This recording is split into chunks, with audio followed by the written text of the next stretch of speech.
Halo, shalom semuanya, salam damai sejahtera. Terima kasih untuk Pak Paulus, juga untuk semuanya memberikan kami kesempatan pada hari ini untuk membagikan kesaksian dalam keluarga kecil kami, di mana kuasa Tuhan bekerja sungguh dahsyat dalam keluarga kecil kami, di mana kami sejak tahun 2000, sejak menikah di tahun 2000 kami menginginkan keturunan, tapi tahun demi tahun sampai puluhan tahun sampai 2014 itu kita belum kunjung datang untuk punya anak.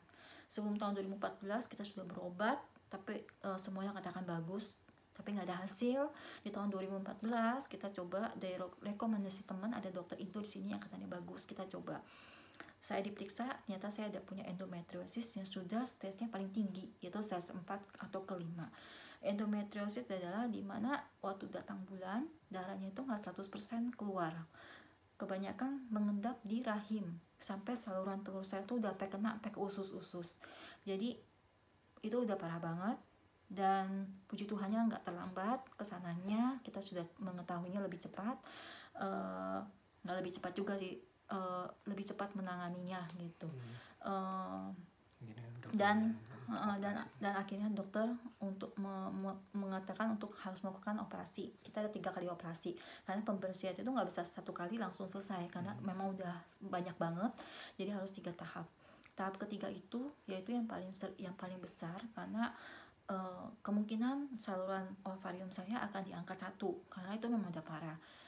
Dan kita udah berdoa beriman, jangan sampai ya Tuhan, karena kata dokter kalau memang diangkat 1 berarti kesempatan untuk punya anaknya cuma 50%, karena hanya tergantung dari 1 telur saja. Dan saya harus operasi usus juga karena darahnya sudah sampai ke usus, jadi ada 2 dokter spesialis yang menangani operasi saat itu. Setelah operasi, suami saya diharuskan pulang karena tidak boleh menginap di hospital. Besok paginya sekitar jam 5 jam 6 saya merasakan kok basah ya tempat tidur, ternyata itu darah semua.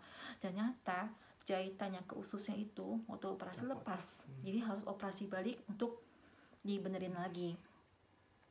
Melakukan operasi lagi, selesai, dokter juga minta sorry kenapa hal ini bisa terjadi. Dokter bilang ada satu lagi yang dia harus kasih tahu, yaitu puji Tuhan saluran telurnya yang mestinya dia angkat, puji Tuhan waktu saat itu benar-benar bagus, itu miracle banget. Dia waktu semprot cairan yang biru yang sampai ke ovarium saluran telurnya itu lancar, bagus, jadi nggak diangkat. Itu benar-benar mujizat banget, yang seharusnya diangkat tapi Tuhan Yesus sudah melakukan kuasanya tidak diangkat dan berfungsi baik. Oke, setelah itu dokter bilang ini udah selesai semuanya, udah bersih ya Cek ini.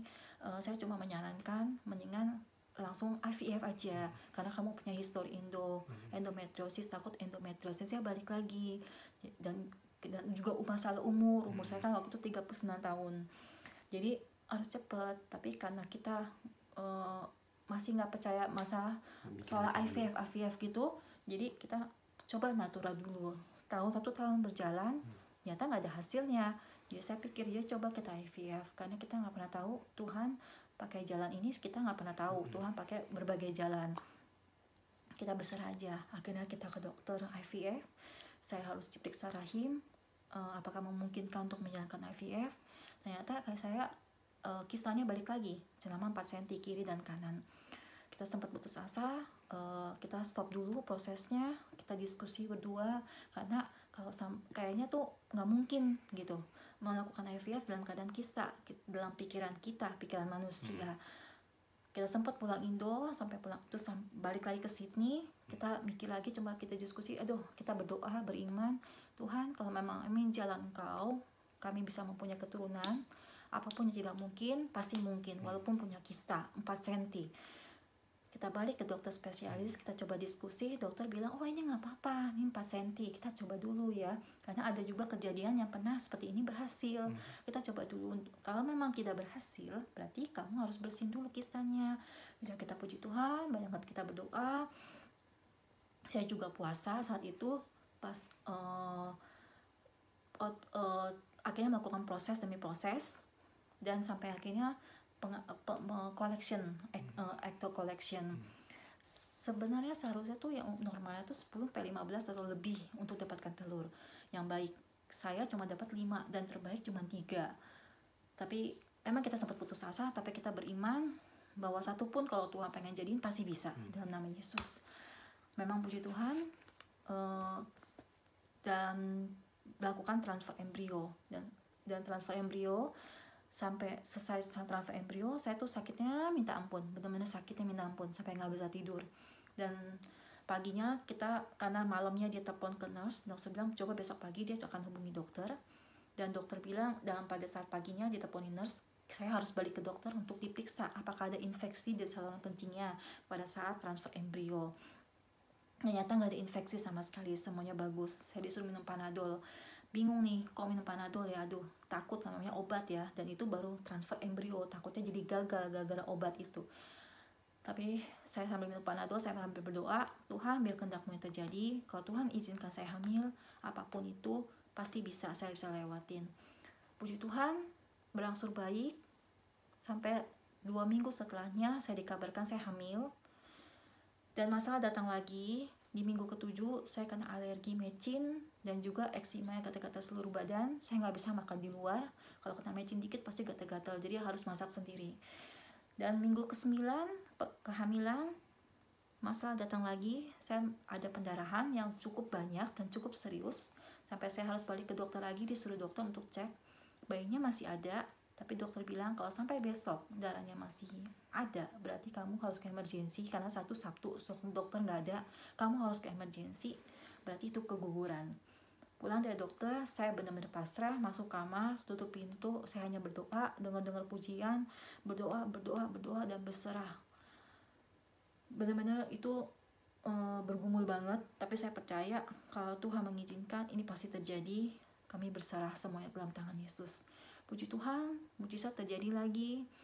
Sabtu pagi darahnya stop, gak ada setitik pun, semua lancar.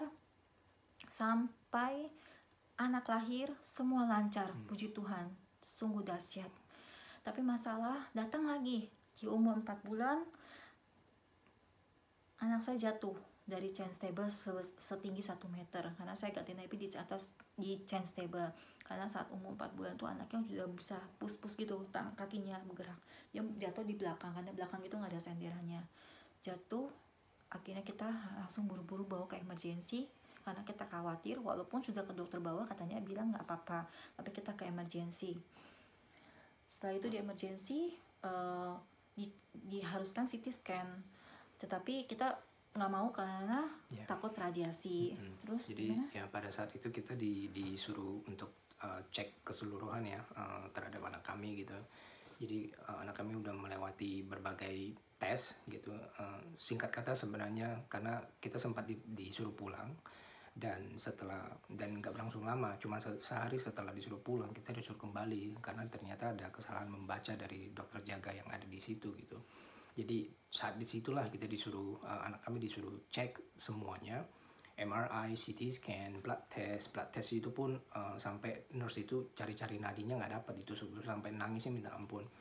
Terus ronsen juga, ultrasound juga, semuanya dilakukan gitu. Sampai saya juga sempat berdebat dengan dokter kalau saya nggak mau anak saya di CT scan atau di ronsen karena ada radiasinya. Tapi kita harus jalanin karena itu memang harus gitu. Sorry saya potong. Sebenarnya waktu jatuh di chain stable itu waktu di CT scan itu sebenarnya palanya nggak apa-apa. Jadi yang masalah itu adalah mereka menemukan darah lama. Jadi mereka nanyakan apakah pernah kejadian jatuh atau kejeduk sebelumnya. Memang nggak pernah gitu. Ya, karena ditemukan di antara tempurung kepala dengan otak itu ada kayak semacam endapan darah lama gitu. Nah makanya kenapa disuruh cek keseluruhan, sampai kita pun diinvestigasi sama kayak semacam lembaga perlindungan anak di sini. Semuanya sudah lewat, tes semuanya juga udah lewat. Setelah 1 minggu kita akhirnya kita diperbolehkan pulang ya. Iya, diperbolehkan pulang, dan juga pada saat di rumah sakit pun kita minta bantuan doa dari Pak Paulus. Pak Paulus bantu doa dan puasa. Terima kasih banyak. Sangat down sekali. Pak Paulus sudah memberikan kami kekuatan doa dan puasa untuk anak kami. Dan sampai kita disuruh pulang dan kami dokter harus monitor selama 6 bulan sejak pulang. Ternyata selama 6 bulan semua hasil bagus, dan itu masih misteri buat dokter kenapa itu darahnya dari mana dan itu tiba-tiba tuh hilang, semuanya hilang. Bahkan betul, si sang dokter itu adalah kepala dokter anak di rumah sakit yang rumah sakit anak di sini yang cukup besar, sampai dia mengatakan Claire itu merupakan misteri bagi dia karena kenapa ada darah lama itu dan sekarang hilang gitu. Dan puji Tuhan, mungkin cukup sampai di sini aja. Ini kesaksian yang luar biasa di kehidupan kami. Ini kami sangat bersyukur sekali pada Tuhan, karena kami sangat percaya kasih karunia-Nya itu nyata, mukjizat-Nya itu nyata. Sedemikian lama kita berusaha, kami percaya karena pada sampai waktunya dan tepat pada waktunya kita tuh tidak pernah dikecewakan. Dan kami sangat bersyukur. Terima kasih atas kesempatan ini. Puji Tuhan, terima kasih Pak Paulus, biar melalui kesaksian ini menjadi berkat untuk bagi orang banyak, kekuatan bagi orang, bahwa nggak usah takut karena Tuhan kita dahsyat, yang tidak mungkin menjadi mungkin, yang pikiran manusia itu terbatas, tapi Tuhan itu yang lebih tahu. Tuhan yang atur semua kehidupan kita, kuasa Dia lebih hebat, dahsyat. Terima kasih semuanya. Terima kasih. Shalom.